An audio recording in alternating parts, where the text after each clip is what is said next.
Kas būtų, jei viskas, ką jums sakė apie žmonijos istoriją, būtų melas?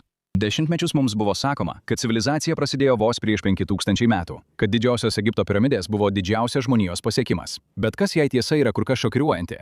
O kas jei dar didesnių piramidžių iš vis nėra Egipte? Aš Džošas ir šiame The Infographic Show epizode atskleisime, kodėl Egiptas neslepia didžiausios pasaulio piramidės. Tai daro Europa. Jūs pabundate, kai saulė teka virš Bosnijos ir Hercegovinos. Jūs esate ūkininkas Visoko priemiestyje, kur susitinka Fojenicos ir Basnos upės, netoli sostinės Sarajevo. Gyvenimas paprastas, bet jūs labai didžiuojatės savo tėvynę. Visokas dabar yra klestintis miestas, tačiau netoliese yra senasis Visoki miestelis, viduramžių kaimas, kurį vainikuoja 14 amžiaus pilis. Turistai atvyksta dėl griuvėsių, bet jie visada tave žavėjo. Tai žvilgsnis į praeitį, kai šis kaimas buvo didinga karališkoji užuovėja. Tačiau tai ne vienintelis dalykas, kuris žavi žmonės. Visoki supa kalvų virtinė, kiekviena jų iškyla 100 pėdų į dangų. Visokikos kalva išsiskiria savo 720 pėdų aukščiu, tai vienas ryškiausių orientyrų slėnyje. Netoliese mažesnės kalvos, tokios kaip Pleševica, iškyla daugiau nei 350 pėdų. Jos ne tik aukštos, bet ir keistai vienodos. Vietiniai sako, kad jos labiau primena piramidės nei natūralias kalvas. Neįmanoma tiesa? Jei jos iš tikrųjų būtų piramidės, tuomet jos būtų didžiausios pasaulyje. Didžioji Gizos piramidė yra mažiau nei 500 pėdų aukščio, daugiau nei 200 pėdų žemesnė už Visokiką. Žmonės spėliojo dešimtmečius, bet niekas nieko nepatvirtino. Tu ketini tai pakeisti. Nusprendi mėnesio atsitraukti nuo ūkininkavimo. Draugas sutinka prižiūrėti tavo žemę, kol tu keliausi į kalvas. Kalvos arba piramidės yra palaidotos po tankia augmenyje. Miškai kyla jų šlaitais, šakos ir šakniai susipynusios tarpusavyje. Bet kas tyrinėtų jas, sunkiai pastebėtų ką nors neįprastą. Iš tolo jos atrodo visiškai natūraliai, bet galbūt tame ir esmė. Užaugai skaitydamas Simiros Managičiaus, Bosnijos verslininko, rašytojo ir archeologijos entuziasto kūrinius. Kai gilinamas į jo darbus, tave nuneša į stebuklingą praeitį. Bosnija buvo civilizacijos lopšys, stačiusi milžiniškas struktūras, kokių pasaulis dar nebuvo matęs. Dabar ta istorija slypi palaidota po tūkstantmečių natūralaus augimo sluoksnių, laukdama kol bus atrasta. Daugelis bandė, bet visi grįžo tuščiomis. Tu kitoks. Šią vietovę saugu tyrinėti, tačiau reikia atsargumo ir ištvermės, kad įkopti į kalvas ir atlikti nuodugnų tyrimą. Kai išeini su gausiu atsargų rinkiniu savo kuprinėse, laipiojimo įranga, maistu ir vandeniu, tave pasitinka tavo kaimo džiaugsmo šūksniai. Daugelis jų yra Osmanagičiaus skaitytojai. Kai kurie turi dar beprotiškesnių teorijų nei tavo. Ar šios piramidės galėtų slėpti senovinę technologiją, galinčią panaudoti žemės energiją? Ar jas galėjo pastatyti ateiviai? Yra tik vienas būdas tai sužinoti. Tavo mama perspėja būti atsargiam. Ji nerimauja, kur tave gali nuvesti tie kalnai. Tavo tėvas papurto galvą ir pavadina tave kvailiu, bet niekas iš to, ką jie sako, tavęs nesustabdo. Piramidės laukia. Tu nesi vienintelis žmogus kopiantis į Visokiką. Takeliai vingiuoja iki pat viršūnės ir dauguma dienų jie būna pilni žmonių. Šeimos eina pasivaikščioti, turistai nešasi fotoaparatus. Tai laikoma vienu lengviausių kalnų žygių šiame regione. Per daugelį metų šiuose takuose vėl ir vėl ieškota tariamų piramidžių ženklų, tačiau kiekvieną kartą žmonės nieko neranda. Pradėjęs kopti, praeini pro grupės, kurios mėgaujasi vaizdu ir sustoja nusifotografuoti. Kurį laiką eini tuo pačiu taku kaip ir visi kiti, bet neilgai. Netrukus pasuki nuo tako į mišką, į nežinomybę. Jei kalnas iš tikrųjų būtų piramidė, jis turėtų turėti angą, o ta anga būtų netoli piramidės apačios. Logika tai diktuoja, o tai reiškia, kad vengsi gerai išvaikščiotų takų vedančių į viršūnę. Vietoj to savo paiešką sutelki į tankų mišką primenantį kalno pagrindą. Tai milžiniškas plotas, kurį reikia ištirti, net ir vien tik Visokikoje, bet čia nusprendei pradėti. Jei čia tikrai slepiasi piramidė, kodėl nepradėjus nuo didžiausios? Augalija čia tanki, apraizgiusi šlaitą krūmynais ir medžiais. Takų vedliai įspėjo tave apie laukinius gyvūnus, ypač rudasias meškas. Stengiasi laikytis atokiau nuo visko, kas juda. Tavo tikslas paprastas, bet varginantis – patikrinti kiekvieną vietą, kur augalai galėtų slėpti angą. Naudoji mačetę, kad trenktum į šlaitą, klausydamasis ar po paviršiumi nesigirdi duslaus aido. Tai lėtas, kruopštus darbas ir kiekvieną kartą, kai nieko nerandi, tavo galvoje nuaidi tėvo balsas, vadinantis tave kvailiu. Tačiau tu vis tiek eini toliau. Kerti tankmę ir randi tuštumą, tamsią erdvę, įdubą ar įėjimą. Pasiemi akmenį ir įmeti į vidun. Jis neatsitrenkia į žemę, jis vis krenta.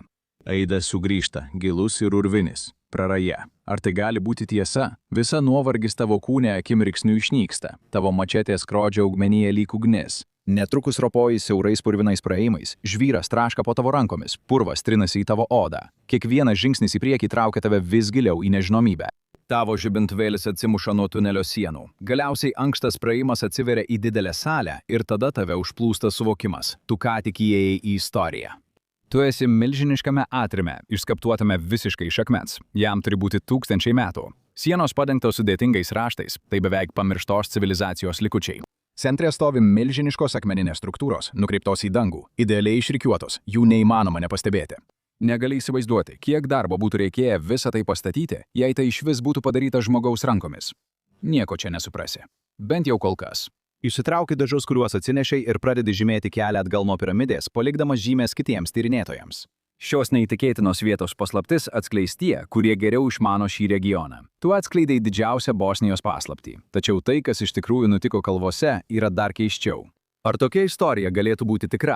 Kol kiti žmonės ieško piramidžių, tu jau esi geriausiame nuotykyje, stebėdamas viską patogiai iš savo ekrano. Paspausk patinka, pasidalink ir prenumeruok. Tai daug lengviau nei ropoti per purvą. Pastaraisiais metais daugybė nuotykių ieškotojų išvyko iš Bosnijos kaimo, ieškodami senovės šalies praeities. Visi jie grįžo tuščiomis rankomis. Tačiau susidomėjimas neišblėso. Susidomėjimas paslaptingomis Bosnijos piramidėmis tik auga, o jų saugomos paslaptys lieka neatskleistos. Net vyriausybė įsitraukė į šią veiklą, reklamuodama knygas apie šią teoriją. Jų pastangos įtikino vis daugiau žmonių. Bosnija ir Hercegovina gali būti viena iš didžiausių paslėptų senovės pasaulio stebuklų. Visa tai prasidėjo nuo vieno žmogaus.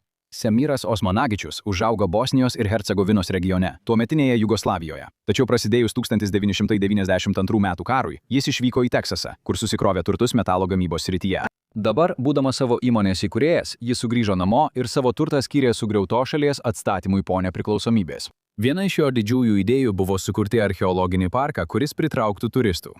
Osmanagičius buvo didelis piramidžių gerbėjas ir jis įkūrė Bosnijos Saulės piramidžių fondą, kad žmonės sužinotų apie šiuos archeologinius simbolius. Buvo tik viena problema. Niekas nebuvo tikras, ar tai tikrai piramidės. 2005 metais Osmanagičius pirmą kartą apsilankė Visokėje ir netoliese esančioje tvirtovėje. Simetriška, piramidė primenanti kalno formą jam buvo nepaprastai aiški. Netrukus jis išleido knygą, kurioje teigia, kad kalva ir mažesnės kalvos aplink miestą yra senovinio piramidžių tinklo dalis, sujungta sudėtinga tunelių sistema.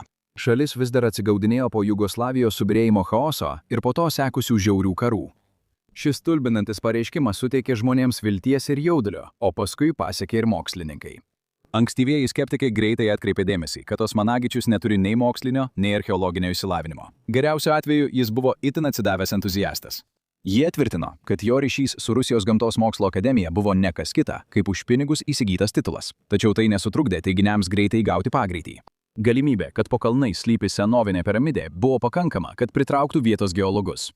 Jie greitai pradėjo kasti kernų mėginius, kad išsiaiškintų, ar tai tikrai kalva, ar kažkas daugiau. Ir tada jie kažką rado. Paslaptis, kuri atsisako mirti. Iš pirmo žvilgsnio kalvos sudėtis buvo įprasta. Ji daugiausia sudaryta iš nuosėdinės uolienos, natūralaus molio ir smiltainio. Tačiau kai kurios suskilusios smiltainio plokštės sukėlė spėliones, kad jos galėjo būti statybinės medžiagos dalis. Netrukus mokslininkų bendruomenė pradėjo diskutuoti apie šią vietą ir dauguma jų greitai atmetė Osmanagičiaus teiginius. Praėjus metams po jo pradinės teorijos ir knygos, 21 mokslininkas ir istorikas pasmerkė šią teoriją kaip tikėtiną apgaulę, tačiau tai nesumažino teiginių sklaidos. Pasak daugumos geologų, šie kalnai yra vadinami flat ironais, žemės dariniai, kuriuos per tūkstantmečius suformavo gamtos jėgos. Jų status šlaitai ir aštrūs kampai daro juos atsparius erozijai. Flat ironai paprastai turi plačius pagrindus ir trikampės formas, todėl jie atrodo panašūs į piramidės. Jie randami visame pasaulyje, nuo Etiopijos iki Kolorado, dažnai susitelkia į akivaizdžias kalnų grandines. Tokiems tikintiesiems kaip Osmanagičius, Bosnijos kalvos yra kitokios. Jie teigia, kad šios kalvos stovi atskirai. Jos yra atskirtos viena nuo kitos, kyla pavieniui ir sudaro formas, kurios beveik reikalauja būti vadinamos piramidėmis. Ir kai kurie žmonės yra suinteresuoti, kad diskusijos tęstųsi. Osmanagičius buvo griežtai pasmerktas šių mokslininkų, kaip siekiantis tik finansiškai reklamuoti šį regioną. Ir jei tai būtų, jis nededa daug pastangų tai paneigti. Jis pervadino kalvas dviem didžiausiam suteikdamas Saulės piramidės ir Mėnulio piramidės vardus.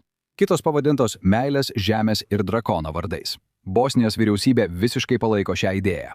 Bosnija ir Hercegovina nuo žiaurių 90-ųjų metų karų nuėjo ilgą kelią, tačiau šalis vis dar susiduria su sunkumais. Pagal Tarptautinį valiutos fondą, šalies BVP vienam gyventojui 2026 metais siekia šiek tiek daugiau nei $10 000. Tai užima maždaug 109 vietą pasaulyje ir yra tarp žemiausių Europoje.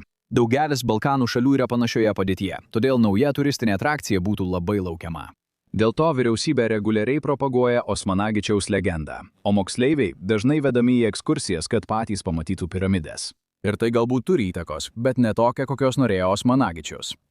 Nuo pat pradžių Osmanagičius tvirtino, kad jo projektas buvo didžiulė sėkmė. Iki 2006 metų šios kalvos buvo tik gražus peizažas žygiams. Tačiau po metų, kai pranešama, jos jau pritraukė 200 000 turistų. Osmanagičius siekia pritraukti investicijų iš viso pasaulio, kad sukurtų didžiulį parką, kuriame būtų pristatyta tariama šio regiono istorija. Nors šiandien turizmas nebėra toks, koks buvo anksčiau, suvenyrų pardavėjams aplink kalnus vis dar sekasi neblogai, tačiau visa tai gali turėti savo kainą.